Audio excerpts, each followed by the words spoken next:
करवा गरबे पधारो गणपति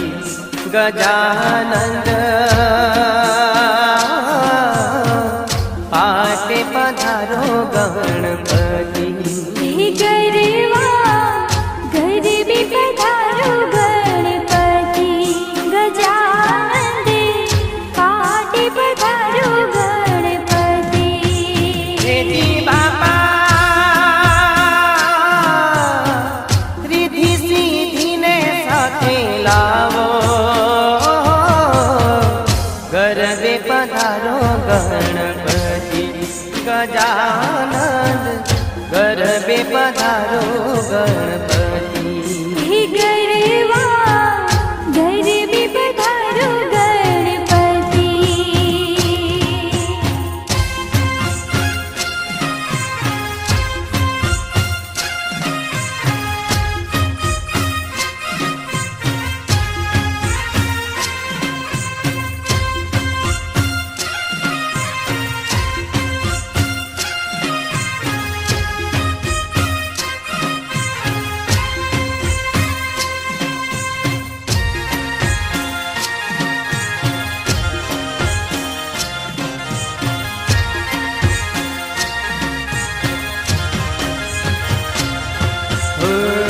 आवो बापा देव दयाळा जमणी सुंढवाळा गळे फूलोनी माळा हो स्वामी सुंढाळा आवो देवी दुंदाळा आवो शुभ लाभ साथे लावो रिद्धि बापा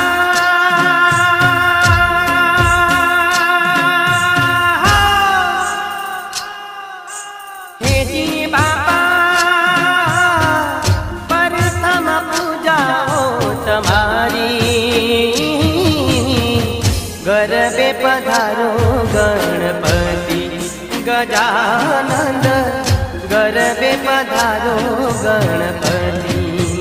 गरवा गरबे पधारो गणपति गजानंद पाटे पधारो गणपति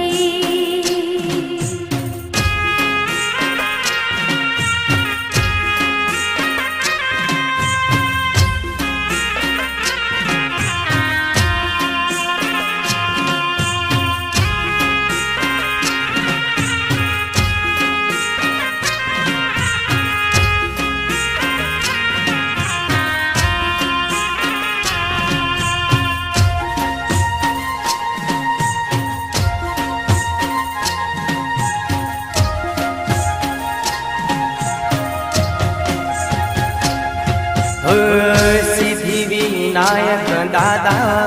शिव पिता उमिया माता बहु बलवंत दादा हो गंगानी जमुना बापा पखाड़े पगला तारा देवो सौ जपे माळा हो रिद्धि बापा